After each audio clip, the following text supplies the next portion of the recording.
오늘 본문 보니까 우리 주님께서 두로와 시돈 지방으로 가셨을 때 한 이방인 여인이 나옵니다. 가나안 여인이라고 되어 있죠. 가나안 여인, 이방인 여인이 주님 앞에 나오는데 소리를 지르는 거예요. 왜 소리를 질렀을까요? 그 여인의 상황이 너무 급하고 다급했기 때문에 그렇습니다. 오늘 여인이 당한 어려움은 무엇이 있습니까? 오늘 자기의 딸이 흉악한 귀신에 들렸다라고 하는 것입니다. 그러니까 아무리 노력해도 이 딸이 그 당시의 의술로서는 고칠 수 없고 이 딸이 너무 불쌍하니까 이제 이방인 여인이 예수님이라고 하는 메시아가 왔다라고 하는 소식을 듣고 찾아온 것입니다. 그런데 우리 주님께서 이 여인에 대해서 한마디도 안 하세요. 대꾸도 안 하시는 거예요. 뒤에서 고래고래 고함을 지르는데 이걸 듣다 보다 못한 제자들이 어떻게 합니까?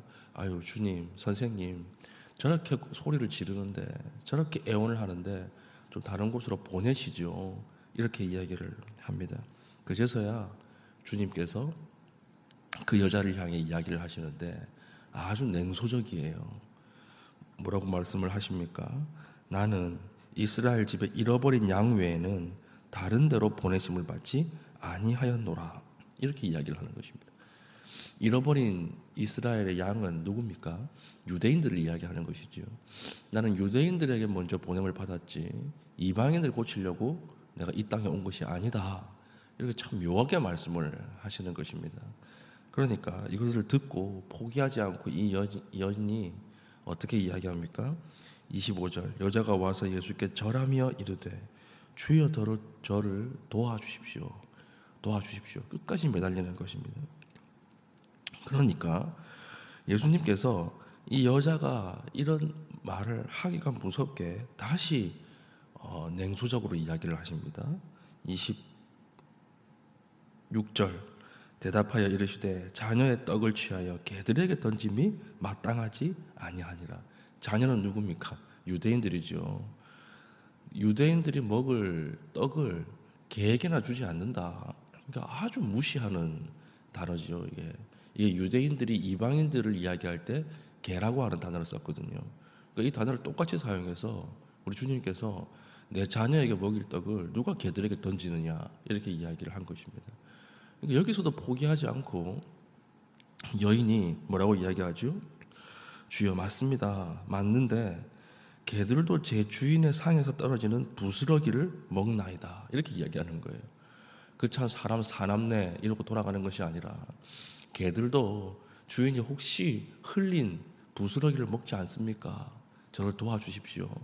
이 이야기가 끝나기가 무섭게 예수님께서 28절 이에 예수께서 대답하여 이르시되 여자여 내 믿음이 크도다. 내 소원대로 되리라 하시니 그때로부터 그의 딸이 나으니라. 이렇게 기록을 하고 있어요. 이것은 무엇을 이야기하는 것일까요? 오늘 주님께 나온 여인은 이방인이었습니다. 이방인이었는데 귀신 뜰린 딸을 위해서 최선을 다했어요. 최선을 다하는 거예요. 그런데 주님께서는 이 여인의 딸을 언제 고쳐주셨습니까? 주님 앞에 믿음으로 반응했을 때 고쳐주셨어요. 여기에서 우리에게 주시는 하나님의 그 메시지가 있습니다. 내가 할 수 있는 때까지 하는 게 아니라 주님이 움직이실 때까지 하는 것이 신앙이라고 하는 거죠. 우리는 왜 중간중간에 넘어질까요? 내가 최선을 다했다. 내가 할 수 있는 데까지 했다. 이렇게 생각하면 넘어지기 쉬워요. 그런데 주님이 움직이실 때까지 하는 것이 신앙입니다. 그러니까 앞에 것을 최선이라 그러고 뒤에 주님이 움직이실 때까지 일하는 것을 믿음이라고 이야기를 해요. 그러니까 우린 최선을 다하는 거죠. 그런데 이 세상 사람들 전부 다 최선을 다하거든요. 그런데 최선을 다할 때 하나님 움직이시는 것이 아니라 하나님이 움직이실 때 움직이시는 거예요. 그러니까 내가 열심히 뛰려고 하면 최선이 필요하지만 하나님이 움직이시기 위해서는 믿음이 필요한 것입니다. 오늘 여인이 나와서 주님 앞에 끝까지 딸을 고쳐달라고 애원을 하죠. 끝까지 애원을 한 이후에 예수님께서 그 딸을 고쳐주시는 것이죠. 우리도 마찬가지입니다. 우리도 하나님 앞에 최선을 다해서 살아가는 것 필요하죠. 중요합니다. 그러나 그 최선 뒤에 하나님이 움직이시는 믿음이 필요해요. 오늘 그 믿음을 가지고 기도할 수 있는 신실한 주의 백성 될 수 있기를 축복합니다. 두 번째는 오늘 우리 주님이 왜 거절을 하셨을까? 그냥 고쳐주시면 되는데 왜 거절하셨을까요? 예수님이 거절하신 이유는요, 이 여인이 진짜 싫고 이방인이기 때문에 거절하신 게 아니겠죠. 왜 거절하셨을까요? 이방 여인의 믿음을 통해서 자기 백성이 부끄럽게 하기 위해서 그러는 거예요. 자기 백성에게는 예수님이 직접 오셔서 기적도 행하시고 귀신도 쫓아내시고 천국 복음을 직접 이야기하시는데 자기 백성은 받아들이지 않거든요.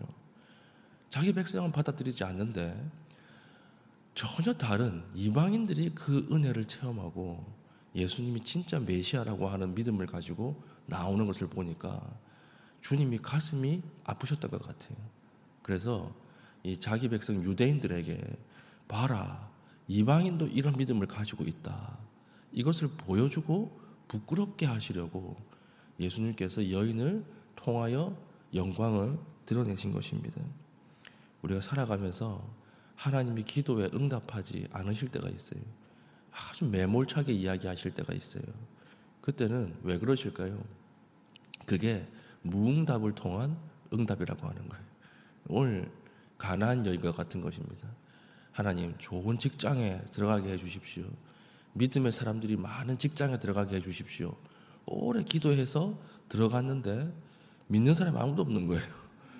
아무도 없는데 거기서 5년, 10년 지나면서 그 모진 어려운 일을 본인이 다 하는 거죠. 회식하고 술에 취해가지고 인사불성이 되면 자기가 다 집에 데려다 주고, 이것을 5년, 10년 했더니 뒤에 직장 사람들이 야, 네가 믿는 하나님이 어떤 믿음인지 궁금하다, 이렇게 되는 거예요. 믿음의 가정에 결혼하게 해달라고 기도했습니다. 그런데 결혼을 했는데 믿음의 가정 아니에요. 핍박이 있어요. 시댁 식구 중에 아무도 교회 다니는 사람이 없어요. 그런데 그 안에서 5년, 10년, 15년, 20년 평생을 가족들을 섬기고 또 기도하다 보니까 야, 며느리를 통해서 가정이 복음화가 되는 거예요. 부모님들이 아주 완악하다가 마음이 녹고 열리기 시작하는 거예요.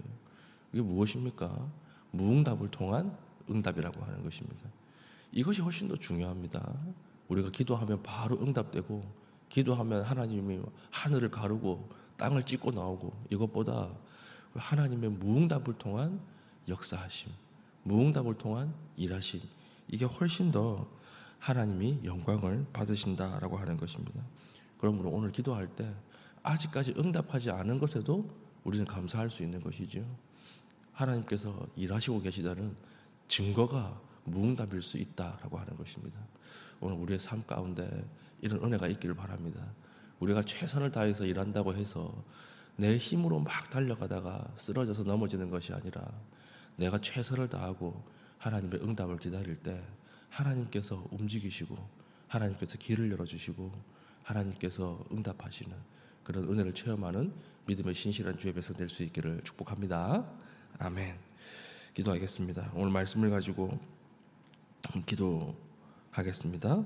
하나님, 오늘 거절하신 이유 감사합니다. 거절하신 그 이유 위에 하나님의 일하심을 믿고 하나님을 신뢰할 수 있는 은혜를 허락하여 주시옵소서 기도하시고, 특별히 오늘 우리 최희복 집사님 조직 검사가 있습니다. 그렇죠? 예, 오늘 잘 받고 또 오실 수 있도록 기도해 주시기를 바랍니다. 우리 다 함께 기도의 제목으로 기도하시고 개인적인 기도 제목으로 기도하신 이후에 자유롭게 돌아가시겠습니다.